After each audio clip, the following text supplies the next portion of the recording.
Hello and welcome to a little update on my Suzuki GSX-R750 L4. On the last video I talked about how much it costs to repair to get from a crash damaged bike to the immaculate bike it is now.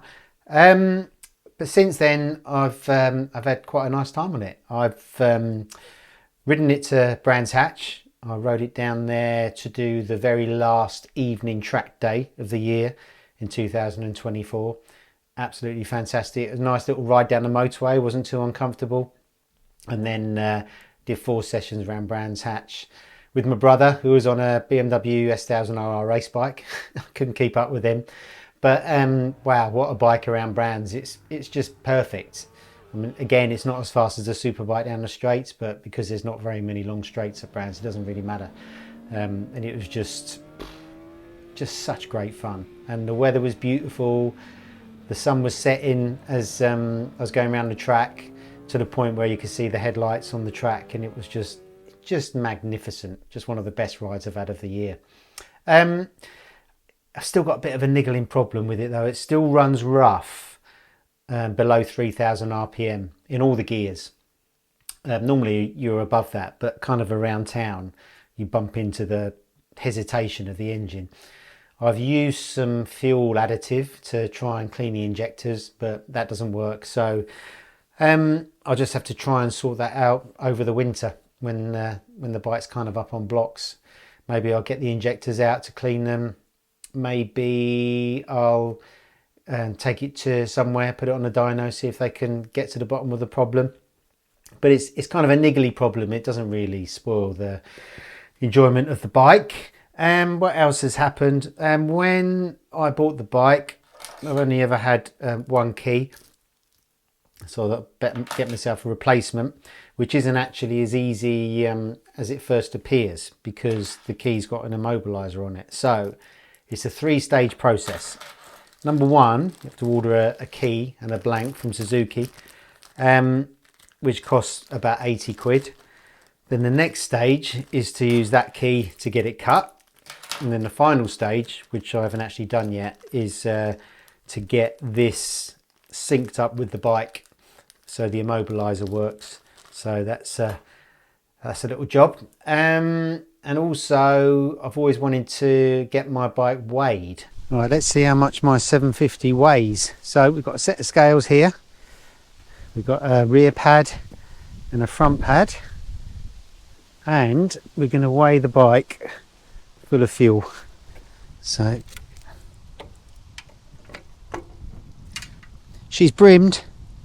So that's what we would call curb weight. When manufacturers give their weight figures curb, it means full of fuel. When they say wet, it means the bike's got all its fluids in, like fork oil and battery acid or whatever, but with no fuel. And then when they give a dry figure, there's no fluids in it at all. So let's get it on the scales. Right, we're on the pads. Got to hold the old girl upright. Right, what have we got here? So, I'm just holding it as steady as I can. 188, 189, 180, late 188s, 189 kilos. And the weight distribution, 57.5% of the weight on the front, 42.5% on the rear. So Suzuki claim 190 kilos curb, so they're pretty much bang on, only about a kilo out.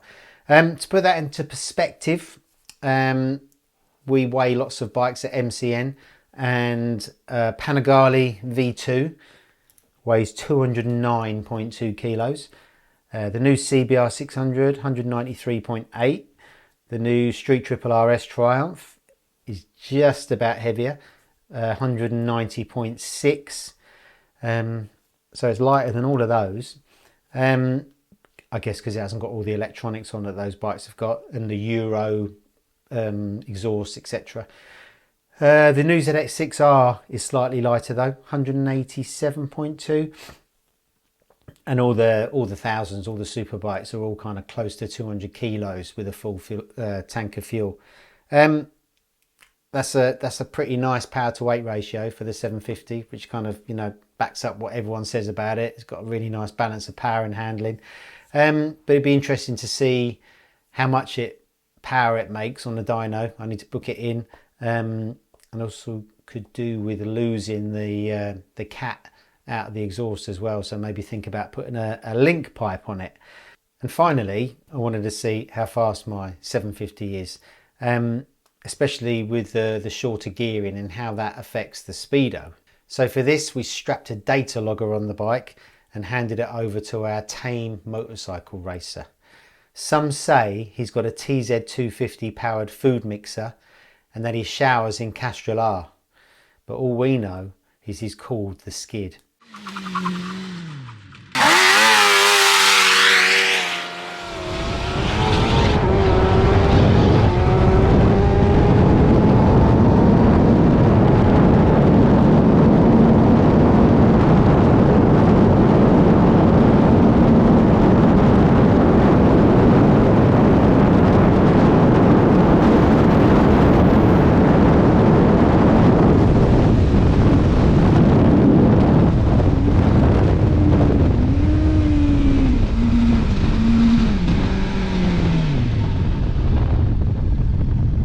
Now there's a few things to take from this run. The runway we used is just about a mile long. You know, that includes having to brake at the end of it. So he could only get up to a GPS recorded 159.69 miles an hour. So that's true speed. There are a few thousand RPMs to go. And in any normal circumstance, if you had a longer runway, you'd probably eke those out over the next mile. So there's no doubt that bike could go faster. But to put that speed into perspective, with bikes that MCN have tested on the same runway, Ducati V2 Panigale does 166, so it's a little bit faster. But then all slower, ZX6R is 143 because it's so short geared. CBR 600 is 155, Street Triple RS is 145, and the Aprilia RS 660 is 138. All the current crop of Super Nakeds do kind of 160, mid 160s, and the current generation of middleweight sports bikes like the GSX-R all do around the 130 mile an hour mark. So it's much faster than they are. And then super bikes are all in the kind of late 160s, early 170s. And of course, all of those bikes, like I said, will all go a lot faster with more room. But that's in 1 mile, so that's not bad, is it? That 750 does 170 in a mile. The quarter mile time for my 750, 10.8 second quarter at 134.09 mile an hour, which isn't bad. And rolling on in top gear from 40 to 120 mile an hour takes 14 seconds. So to put that into perspective, the V2 Panigale does it in 18. That's 4 seconds slower, just because of the Ducati's gearing, and it's quite clattery because it's a big twin and it takes its time to get up there. The CBR 600 takes 17 seconds, so again that takes longer, but that's a really long geared bike.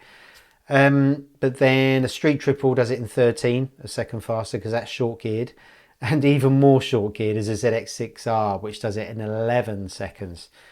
And then that's speedo accuracy. So at 180 mile an hour, when the bike's doing 180, it's actually doing 159.69.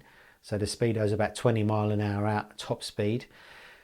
But it's not so bad at lower road speeds. At 30, it's actually doing 27. At 60, it's actually doing 56. And at 90, it's actually doing 86. So the speedo is not as far out as I thought it would be. And then braking, the braking tests, from 70 mile an hour to 0, it stops in 54.5 meters. So that's on par really with the best Super Nakeds out there. and the best super sport bikes and super bikes, kind of it's right up there. But that's bearing in mind my bike's got no ABS and it's got semi-race SBS pads and it's got sticky tyres. So I was actually expecting it to break a little bit sooner. So I think I'd like the brake performance to be a little bit better, but it's still not too shabby. So yeah, so what's next? Well, during our performance testing, we managed to fry the clutch. So that needs looking at over the winter.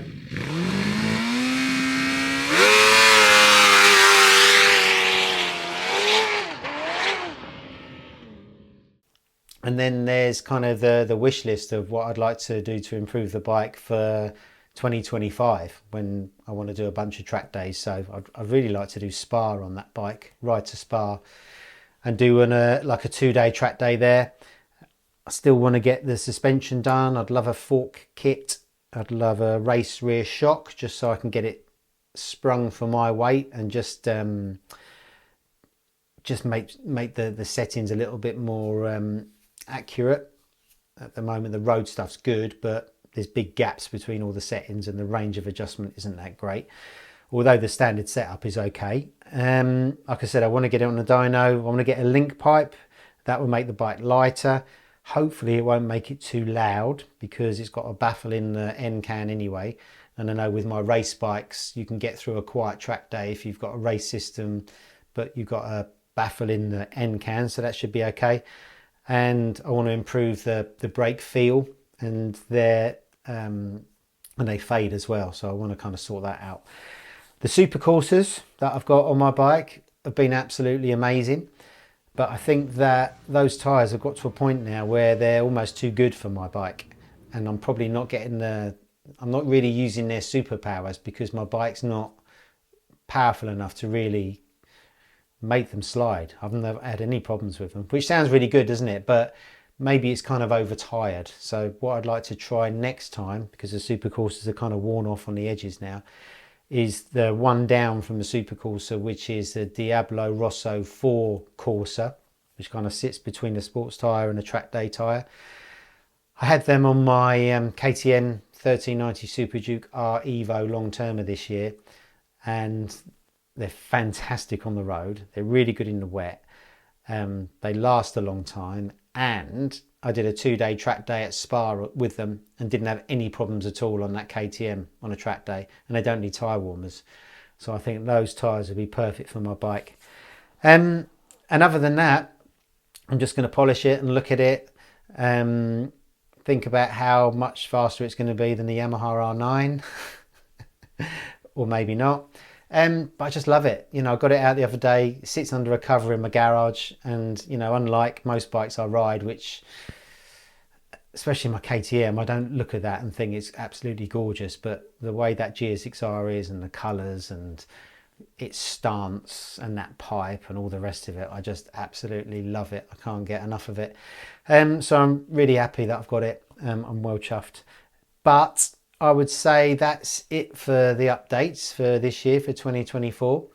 Thanks very much for watching all the updates. It's been a really interesting process, even though, you know, it was hardly an absolute wreck when I started. It was only light damage, and you know, it's something anybody could do, just restoring it to the point that I've done. But you know, by taking this journey, it's been really interesting. It's really different to what I do from a day job. It's been really good to get stuck in and get the bike of, well, the sports bike anyway, of my dreams, and I'm well chuffed. But if you enjoyed this video, please like and subscribe, and stay tuned for more like this coming very soon.